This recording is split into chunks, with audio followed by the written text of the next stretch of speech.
Hello అండి, నమస్తే. ఎలా ఉన్నారు? ఈ రోజు నేను మీకు చాలా టేస్టీగా చాలా ఈజీగా మనం రెస్టారెంట్ స్టైల్లో కాజు హరియాలి చికెన్ ఏ విధంగా ప్రిపేర్ చేసుకోవాలో చూపించబోతున్నాను. చూడండి ఎంత సాఫ్ట్గా ఉందో చికెన్ కూడా. ముందుగా మన ఛానల్ చూస్తున్న వాళ్ళు please like, share and subscribe అండి.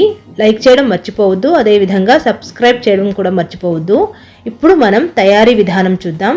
ముందుగా ఇక్కడ నేను 20 గ్రామ్స్ క్యాష్యూ నట్స్ తీసుకున్నాను. ఒక 10 వెల్లుల్లిపాయలండి, 10 వెల్లుల్లిపాయలు, 6 to 7 గ్రీన్ చిల్లీస్, 30 గ్రామ్స్ అల్లం జింజర్ అండి, 30 గ్రామ్స్ తీసుకున్నాను. Next ingredient 1 cup coriander leaves, కొత్తిమీర అండి. నెక్స్ట్ ఇంగ్రీడియంట్ 1 కప్ పుదీనా మింట్ లీవ్స్ అండి, ఒక కట్ అండి అది కూడా. మొత్తం ఇప్పుడు మనం వీటిని మిక్సీ జార్లో వేసుకొని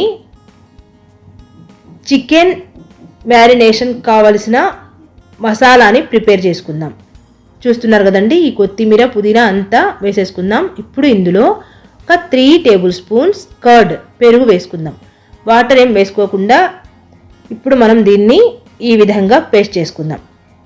ఇప్పుడు మనం ఏ విధంగా మ్యారినేట్ చేసుకోవాలో చికెన్ని చూద్దాం. నేను ఇక్కడ 750 గ్రామ్స్ చికెన్ తీసుకున్నానండి, 1/4 కేజీ. ఇప్పుడు ఇందులో మనం రెడీ చేసి పెట్టుకున్నటువంటి పేస్ట్ని వేసేసుకుందాం. నెక్స్ట్ తగినంత సాల్ట్ వేసుకుందాం. Next ingredient 1.5 spoon chilli powder అండి. ఆల్రెడీ మనం గ్రీన్ చిల్లీస్ వేసుకున్నాం కాబట్టి ఇక్కడ 1.5 స్పూన్ చిల్లీ పౌడర్ వేసుకోండి, కారం పొడి సరిపోతుంది. నెక్స్ట్ ఇంగ్రీడియంట్ 1/2 టేబుల్ స్పూన్ పసుపు పొడి, turmeric powder, 1.5 spoon coriander powder అండి, ధనియాల పొడి వేసుకోండి. Next ingredient 1/2 table spoon pepper powder, 1/2 table spoon garam masala powder అండి. ఇవన్నీ కూడా ఈ విధంగా వేసుకొని కొంచెం మనం ఈ విధంగా కలుపుకుందాం, మొత్తం కలిసేలా కలుపుకుందాం.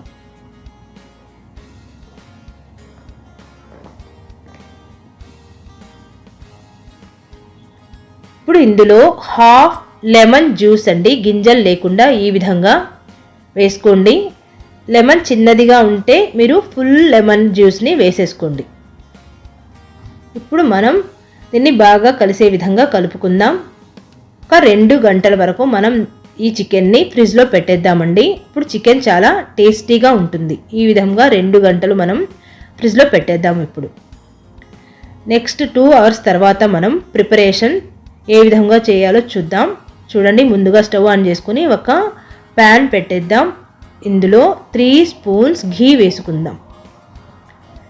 ఘీ కానివ్వండి, బటర్ కానీ వేసుకోవచ్చు, చాలా టేస్టీగా ఉంటుంది. నెక్స్ట్ ఇందులో కొంచెం దాల్చిన చెక్క వేసుకుందాం. ఒక 2 బిర్యానీ ఆకులు వేసుకొని కొంచెం ఫ్రై చేసుకుందాం. నెక్స్ట్ 1/2 టేబుల్ స్పూన్ జీలకర్ర వేసుకోండి. నెక్స్ట్ ఇందులో సన్నగా తరిగి పెట్టుకున్నటువంటి ఉల్లిపాయ ముక్కలు, ఆనియన్ పీసెస్ వేసేసుకుందాం. నేను ఇక్కడ 2 ఆనియన్స్ తీసుకున్నానండి. కొంచెం బ్రౌన్గా ఫ్రై చేసుకుందాం. ఈ విధంగా ఉంటే సరిపోతుందండి. నెక్స్ట్ ఇప్పుడు మనం ఇందులో ముందుగా మ్యారినేషన్ చేసి పెట్టుకున్నటువంటి చికెన్ మొత్తం ఇందులో వేసేసుకోండి. వీడియోని స్కిప్ చేయకుండా చివరి వరకు చూడండి, అప్పుడే మీకు అర్థమవుతుంది. చూస్తున్నారు కదండి, ఈ విధంగా చికెన్ మొత్తం వేసేసుకోండి. కొంచెం బాగా కలిసే విధంగా కలుపుకుందాం. స్టవ్ని హై ఫ్లేమ్లో ఉంచండి. ఒక 2 to 3 మినిట్స్ వరకు మూత పెట్టకుండా హై ఫ్లేమ్లోనే ఉంచండి, ఎందుకంటే వాటర్ ఎక్కువ వచ్చేస్తాయి స్టవ్ని కానీ లో ఫ్లేమ్లో పెడితే. అందుకని ముందుగానే మనం 2 to 3 మినిట్స్ వరకు హై ఫ్లేమ్లో ఉంచాలి. నెక్స్ట్ ఇప్పుడు మనం ఈ విధంగా మూత పెట్టేసి మీడియం ఫ్లేమ్లో ఉంచేయండి. చూస్తున్నారు కదండి, ఈ విధంగా ఒకసారి కలుపుకుందాం ఏ విధంగా ఉంది అనేది.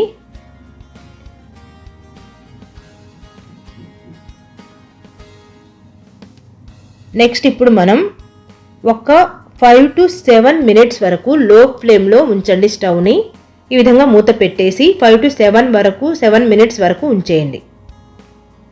చూస్తున్నారా కొంచెం వాటర్ వచ్చేసాయి కదండి.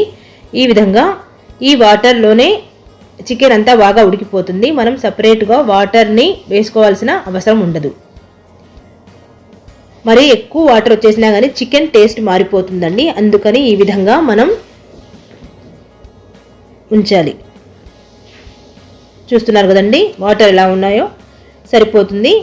ఒకవేళ మీకు గ్రేవీగా కావాలి అనుకుంటే ఇంకొంచెం వాటర్ యాడ్ చేసుకోవచ్చు. నేను ఈరోజు కొంచెం డ్రైగా చేస్తున్నానండి. ఇప్పుడు ఇందులో క్యాష్యూ నట్స్ నేను ఇక్కడ 20 గ్రామ్స్ వేసుకున్నాను. మీరు కావాలంటే 50 గ్రామ్స్ అయినా వేసుకోవచ్చు. నేను ఆల్రెడీ మసాలాలో 20 గ్రామ్స్ వేసుకున్నాను కాబట్టి ఇక్కడ నేను 20 గ్రామ్స్ వేసుకున్నాను. చూస్తున్నారా ఎంత చక్కగా ఉందో. ఇది చపాతీతో కానివ్వండి లేక దాంతో కూడా చాలా బాగుంటుంది. ఇవి ఫెనుగ్రీక్ లీవ్స్ అండి, మెంతి ఆకులు, డ్రై మెంతి ఆకులు. కొంచెం చేతిలో తీసుకొని నలిపి 1 స్పూన్ ఈ విధంగా పైన చల్లుకోండి.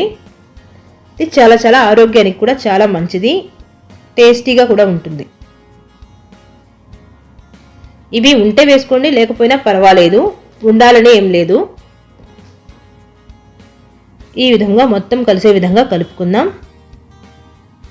చూస్తున్నారు కదండి. ఇప్పుడు మనం ఒక 2 మినిట్స్ మనం సన్నని మంట మీదనే ఉంచేద్దాం. నెక్స్ట్ కర్రీ లీవ్స్ ఒక 2 to 3 రెమ్మలు తీసుకొని కర్రీ లీవ్స్ వేసుకోండి. దీంతో ఫ్లేవర్ చాలా చాలా బాగుంటుంది, సువాసన కూడా చాలా బాగుంటుంది, టేస్టీగా ఉంటుంది.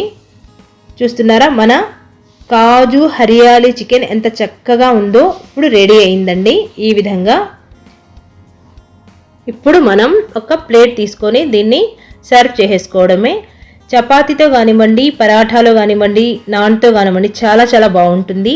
ఐ హోప్ మీకు నా ఈ వీడియో బాగా నచ్చింది అనుకుంటున్నాను. Please like, share and subscribe అండి. మరో వీడియోలో మరో వంటతో కలుద్దాం. Thank you so much. By.